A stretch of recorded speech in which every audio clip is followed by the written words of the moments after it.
Hello everyone, welcome back to my YouTube channel. My name is Shalini Raj and currently I am MBBS first year student at Mahatma Gandhi Institute of Medical Sciences, Sevagram. एक video मैंने बनाया था जिसमें मैंने अपनी यकीन journey आपके साथ शेयर की थी कि मैंने यकीन से कैसे प्रिपरेशन की थी। उसमें मैंने डिटेल में आपको बताया है कि मैंने किस तरीके से अपनी प्रिपरेशन की थी।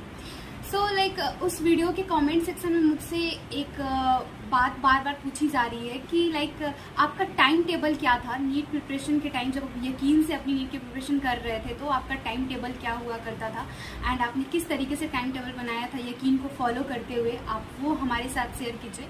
एंड अभी मुझे लगता है ये राइट टाइम है कि मुझे आपको ये बताना चाहिए कि मैंने किस तरीके से अपनी टाइम टेबल फ्रेम की हुई थी जब मैं यकीन से अपनी प्रिपरेशन कर रही थी।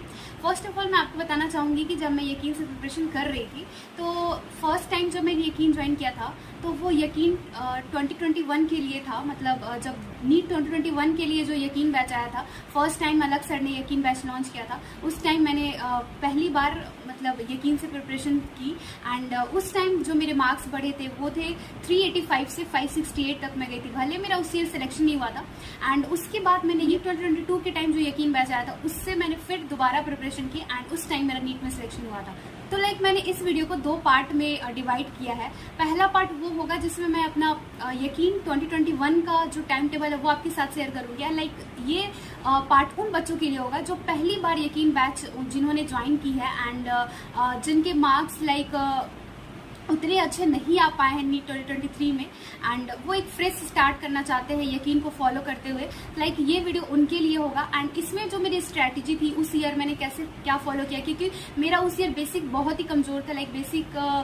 बेसिक मेरा उतना अच्छे से क्लियर नहीं हुआ था। तो उस तरीके के बच्चे ज़्यादा रिलेट कर पाएंगे जिनका बेसिक अभी अच्छे से क्लियर नहीं हुआ है एंड वो बेसिक लेवल से अपनी नीट की प्रिपरेशन करना चाहेंगे। दूसरा पार्ट वो होगा जिसमें मैं यकीन 2022 का टाइम टेबल आपके साथ शेयर करूंगी एंड ये टाइम टेबल यकीन 2021 से एकदम से अलग होगा, क्योंकि उस ईयर जो मेरी स्ट्रैटेजी थी वो एकदम से अलग थी, क्योंकि मेरे बहुत सारे कॉन्सेप्ट क्लियर हो चुके थे एंड कुछ वीक पॉइंट्स मेरे रह गए थे, कुछ चैप्टर्स के वीक कॉन्सेप्ट मेरे रह गए थे जो मुझे अच्छे से इस बार कंप्लीट करने थे, उस पर ध्यान देना था मुझे। एंड जो मेरी कुछ मिस्टेक्स रह गई थी नीट 2022 में जिससे मेरा सिलेक्शन नहीं हो पाया था, उन मिस्टेक पे मेरे को वर्क करना था। तो उस ईयर जो मेरी स्ट्रैटेजी थी वो बिल्कुल से अलग थी।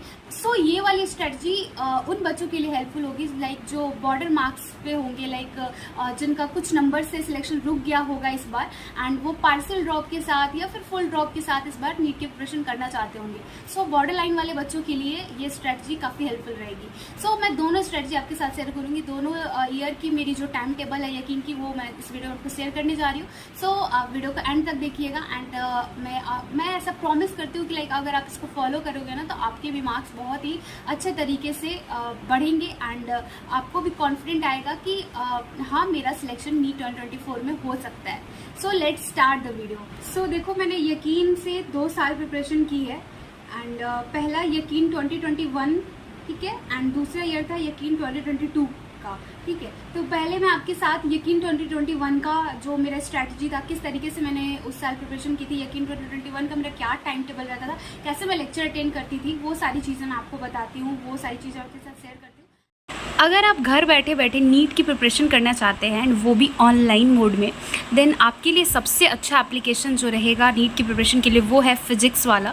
ये फिजिक्स वाला ऐप पे आपको हर तरीके के बच्चे के लिए यहाँ पे बैचेस मिल जाएंगे, चाहे वो क्लास 11th में हो, चाहे वो क्लास 12th में हो या फिर ड्रॉपर स्टूडेंट है, सभी बच्चों के लिए बैचेस बनाए हुए हैं एंड वो भी अफोर्डेबल प्राइसेस में।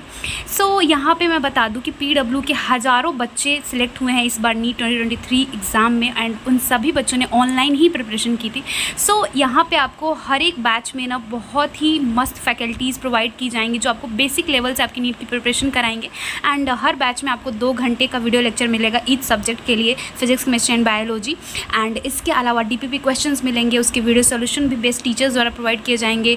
इस बैच के अंदर ही आपको टेस्ट सीरीज़ मिल जाएगा, अलग से भी लेने की ज़रूरत नहीं है, जहाँ पर हर संडे आपका टेस्ट होगा एंड आप उसको एनालाइज कर पाओगे, अपने मिस्टेक्स को जान पाओगे एंड इसी के साथ साथ लाइव डाउट सेशन भी मिल जाएगा, क्योंकि जो बच्चे ऑनलाइन प्रिपेयर करते हैं उनके लिए डाउट बहुत ही बड़ा इशू बन जाता है, उनके पास टीचर फिजिकली प्रेजेंट नहीं होते हैं, तो यहाँ पे आपको लाइव डाउट सेशन भी अटेंड करने का मौका मिलेगा। सो ये फिजिक्स वाला की जितने भी बैचेस है ना, ये इंग्लिश मीडियम में भी हैं, हिंदी मीडियम वाले बच्चों के लिए भी है। सो आप अगर यहाँ पे कोई भी सब्सक्रिप्शन लेना चाहते होंगे तो मेरा कूपन कोड यूज़ कर लेना MS150, तो आपको एडिशनल 150 का डिस्काउंट और भी मिल जाएगा किसी भी तरीके के कोई भी बैच अगर आप लेते हो तो।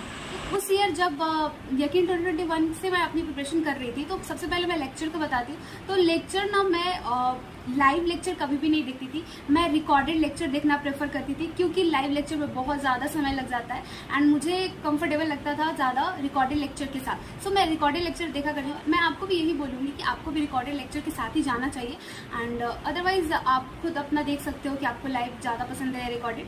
अब मैं आपको बताती हूँ कि लाइक मेरा कितना टाइम लगता था लेक्चर देखने में। तो सबसे पहले फिजिक्स की बात करें तो लेक्चर्स तो लाइक 2 घंटे के ही होते थे, बट नोट्स बनाने के साथ साथ मेरे को 3 घंटे प्रॉपर लग जाते थे। केमिस्ट्री में भी मेरे को 3 घंटे लग जाते थे, 3 घंटे के आसपास, एंड बायोलॉजी में मेरे को 2 ही घंटे लगते थे, क्योंकि मैं नोट्स नहीं बनाती थी। बायोलॉजी के लेक्चर में देखा करती थी बट उसका नोट्स मैंने नहीं बनाया था। जो चीज़ें मेरे को एक्स्ट्रा लगती थी वो मैं NCERT में ही साइड में लिखा करती थी। सो बायोलॉजी मेरे को 2 ही घंटे लगते थे, ठीक है। तो नोट्स मैं बनाती थी फिजिक्स एंड केमिस्ट्री में, बायोलॉजी में मेरा कोई भी नोट्स नहीं होता था। सो टोटल लेक्चर की ड्यूरेशन की बात करें तो मेरे को 8 घंटे लग जाते थे पूरे lecture biology chemistry and physics को देख के नोट्स बना के सब कुछ कंप्लीट करने में।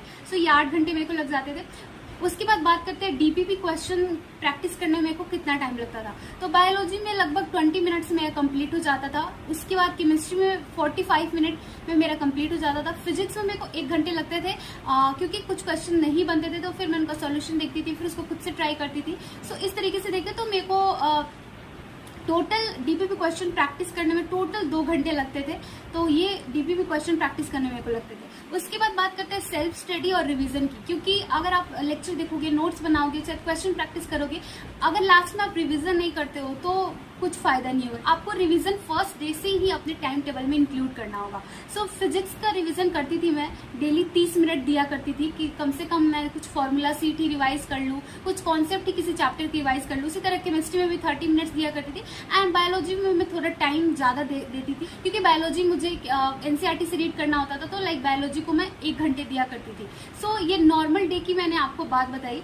टोटल 2 घंटे मैं रिवीजन में देती थी। जैसे ये मैंने आपको बताया, मंडे टू सैटरडे मेरा ये प्लान रहता था, ठीक है। अब संडे की बात करते हैं तो संडे को मैं क्या करती थी, तो संडे को मैं एक मॉक टेस्ट दिया करती थी, ठीक है, और उसका एनालिसिस करती थी।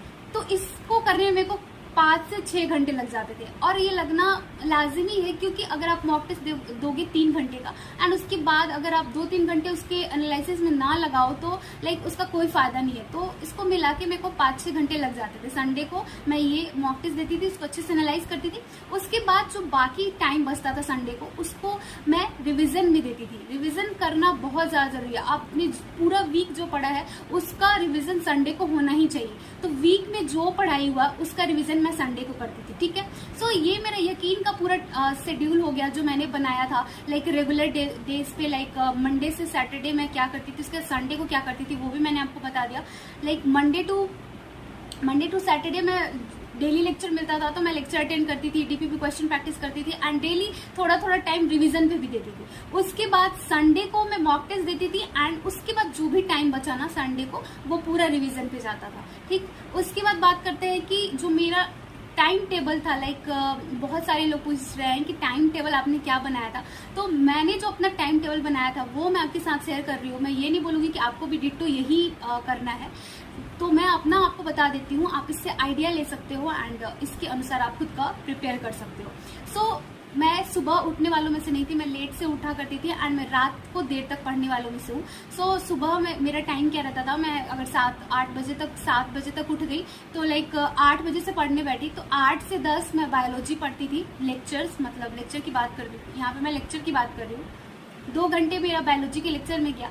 एंड एक चीज़ और मैं यहाँ पे बताना चाहूँगी, मतलब मैं लेक्चर में एक दिन पीछे रहती थी, क्योंकि आज जो लेक्चर हुआ वो उसको मैं कल देखूंगी, इस तरीके से मेरा चलता था। मैं लेक्चर में एक दिन पीछे रहती थी और उसके बाद 10 से 11 में फिजिक्स के लेक्चर देती थी। 1 से 2 फिर लंच हो जाता था, ठीक है, लंच कर लिया और उसके बाद 2 से 5 मेरा केमिस्ट्री रहता था, ठीक है।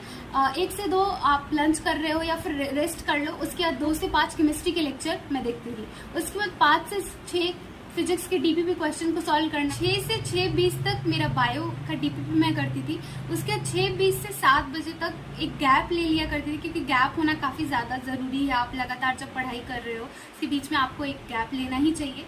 सो उसमें आप वॉक कर सकते हो, बाहर जाके कुछ आपको अगर कुछ मन करे तो ऐसे घर में लोगों के साथ बैठ के बातें कर सकते हो, ताकि थोड़ा सा आपका मूड फ्रेश हो जाए। उसके बाद 7 से 8 फिर मैं केमिस्ट्री की डीपीपी को सॉल्व करती थी।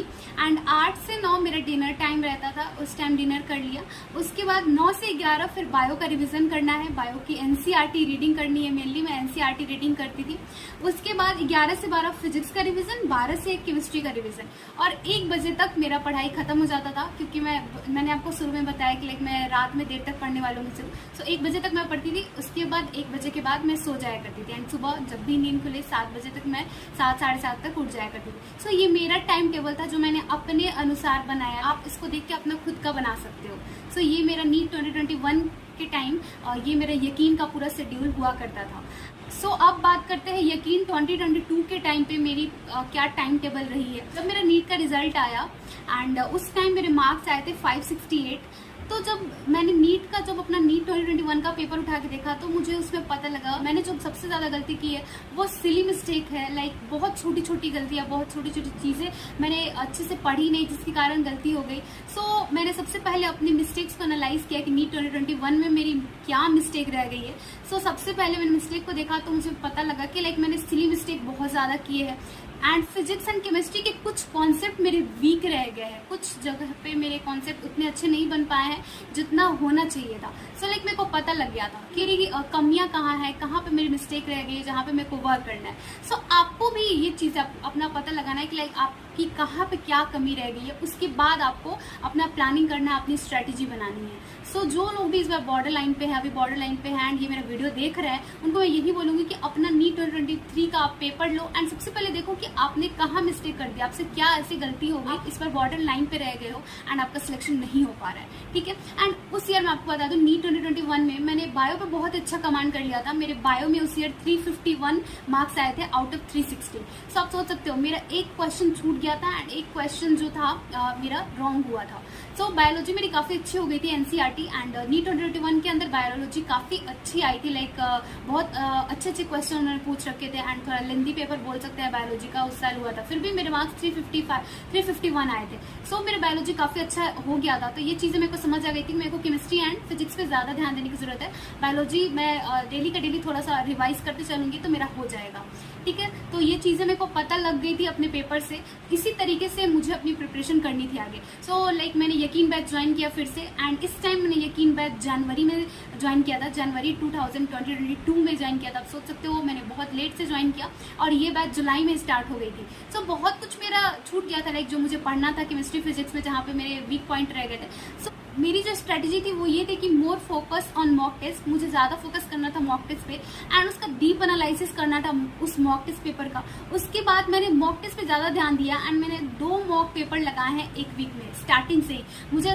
मुझे ऐसा लग रहा था कि मेरे मॉक टेस्ट में मुझे ज़्यादा मॉक टेस्ट देना है एंड मुझे अपनी गलतियों पे वर्क करना है, क्योंकि मेरे सिली मिस्टेक के कारण मेरा सिलेक्शन रुका है।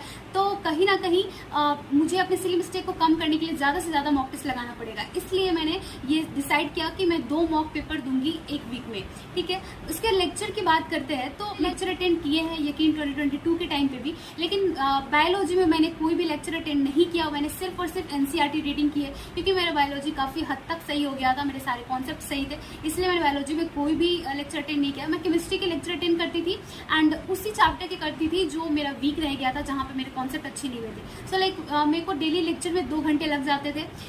उसी की तरफ फिजिक्स में मेरे को 2 घंटे लग जाते थे एंड केमिस्ट्री में 2 घंटे लगते थे। टोटल तो बात करते हैं टोटल ड्यूरेशन ऑफ लेक्चर की तो 4 to 5 आवर्स बोल सकते हो। अगर किसी दिन मैंने ज़्यादा लेक्चर देखे, कुछ ज़्यादा कंप्लीट किया तो 5 घंटे भी हो जाते थे। और रेस्ट ऑफ द टाइम जो था वो मेरा रिविजन में जाता था एंड मॉक टेस्ट में जाता था। क्योंकि मुझे पता लग गया था कि मेरी कमियां जो है वो रिवीजन में रह गई है एंड मॉक टेस्ट में मेरी कमियां हैं, जहाँ मेरे को सिली मिस्टेक पर काम करना है, क्वेश्चन को अच्छे तरीके से पढ़ना है। तो इसलिए मैंने डिसाइड किया कि मैं मॉक टेस्ट ज्यादा दूंगी। सो मैंने स्टार्टिंग से ही फुल लेंथ मॉक टेस्ट दिया है एंड उसी के साथ पार्ट टेस्ट भी दिया है। पार्ट टेस्ट जो उस बैच में हुआ करता था यकीन 2022 में, and full length mock test paper मेरे पास थे। जो पिछले साल का मेरा यकीन का मॉक टेस्ट पेपर था ना, वही मैंने फिर से लगाना स्टार्ट किया स्टार्टिंग से ही। सो जो लोग भी सर बॉर्डर लाइन पे रह गए हैं, उनको उनके पास जो पिछले ईयर का मॉक टेस्ट पेपर है उसको बस रखे मत रहो, उसका यूज करो। आप उसको स्टार्टिंग से ही दो, मतलब फुल लेंथ मॉक टेस्ट अगर स्टार्टिंग से ही दोगे तो आपने एक बार चीजों का आपने पूरी तरीके से पूरा सिलेबस अच्छे तरीके से पढ़ रखा है, तो आप उसको सॉल्व करोगे तो आपका पूरा सिलेबस कहीं ना कहीं रिवाइज होगा। सो आपको स्टार्टिंग से ही मॉक टेस्ट देना है। सो मैंने स्टार्टिंग से ही मॉक टेस्ट लगाया एंड इसके साथ साथ मैं डेली रिवाइज करती थी। तो डेली रिवीजन का मैं आपको टाइम बता दूं तो डेली बायो को मैं 2 घंटे देती थी एंड फिजिक्स एंड केमिस्ट्री को मैं 3 घंटे दिया करती थी। 3 घंटे इसलिए क्योंकि बायोलॉजी मेरा, मैंने आपको बताया कि कहीं ना कहीं मेरी बायोलॉजी अच्छी हो गई थी। मेरे बायोलॉजी में 351 मार्क्स आए थे नीट 2021 में। सो बायोलॉजी के कॉन्सेप्ट मेरे काफी हद तक ठीक थे, इसलिए मैं बायोलॉजी को 2 घंटे रिवाइज करती थी एंड फिजिक्स एंड केमिस्ट्री में मैं ज्यादा से ज्यादा टाइम दिया करती थी। उसके बाद बाकी जितने बचे टाइम होते थे वो फिजिक्स एंड केमिस्ट्री में जाता था। तो टोटल मेरा रिविजन का टाइम आप 8 से 9 घंटे मान सकते हो। सो आप सोच सकते हो कि मैं डेली 12 से 13 घंटे पढ़ती थी एंड ये कोई बहुत बड़ी चीज नहीं है। आप भी डेली 12 से 13 घंटे आप भी पढ़ सकते हो। मतलब आप खुद सोचो कि 24 घंटे होते हैं, टोटल 24 घंटे में अगर आप 12 से 13 घंटे पढ़ाई में दे रहे हो, फिर भी आपके पास 12 घंटे बच रहे हैं। आप इस 12 घंटे में अगर 8 घंटे सो भी रहे हो, फिर भी आपके पास 4 घंटे बच रहे हैं अपने डेली का काम करने के। अगर आप बाहर घूमने जाना चाहते हो तो भी आप इस 4 घंटे में कर सकते हो। सो टाइम की कोई कमी नहीं है। पता है, आपके अंदर डेडिकेशन होना चाहिए, आपके अंदर उस तरीके का ये होना चाहिए कि मैं मेहनत कर सकती हूँ। सब कुछ भी कर सकते हो। 12 से 13 घंटे आप स्टार्टिंग से ही करो, आप सब कुछ अच्छे तरीके से कर ले जाओगे एंड नीट 2024 में आप एक डिसेंट मार्क्स स्कोर कर पाओगे। सो ये मेरा पूरा टाइम टेबल था, लाइक जो मैंने अपने यकीन जर्नी के टाइम फॉलो की थी एंड ये मेरी स्ट्रैटेजी थी। यकीन 2022 की स्ट्रैटेजी बिल्कुल अलग है क्योंकि उस टाइम मेरी तैयारी बहुत अच्छे तरीके से, बहुत हद तक बहुत सही हो गई थी। इसलिए उस साल मैंने ज़्यादा से ज़्यादा मॉक टेस्ट दिया है, ज़्यादा रिवाइज किया है, लेक्चर भी अटेंड किया है, बट एक लिमिटेड टाइम तक मैंने लेक्चर अटेंड किया एंड लिमिटेड कॉन्सेप्ट के लिए ही मैंने लेक्चर अटेंड किया। सो लाइक इस तरीके से आपको भी अपना बनाना है एंड आपको भी अच्छे तरीके से नीट के लिए लगे रहना अब स्टार्टिंग से ही। एंड ऑल द बेस्ट, अच्छे से प्रिपरेशन करते रहो। एंड अगर आपने यकीन बैच ज्वाइन कर लिया है तो बहुत ही अच्छा है, उसको अच्छे से यूटिलाइज करो। और ऐसा मत सोचो कि आपने यकीन, आप अगर यकीन से प्रिपरेशन कर रहे हो तो आपका नहीं हो पाएगा। मेरा सिलेक्शन यकीन से ही हुआ है एंड इतने मेरे जो मार्क्स इंक्रीज हुए हैं, लाइक 385 से मैं 620 तक गई, वो यकीन के कारण ही है। उसके अलावा मैंने कुछ ज्वाइन नहीं किया था, कहीं भी ऑफलाइन कोई भी सेंटर, कोचिंग सेंटर मैंने नहीं ज्वाइन किया है। अगर कुछ भी डाउट लगे तो नीचे कमेंट सेक्शन में पूछ लेना, मैं जरूर आपको रिप्लाई दूंगी। सो मिलते हैं नेक्स्ट वीडियो में। Thank you so much.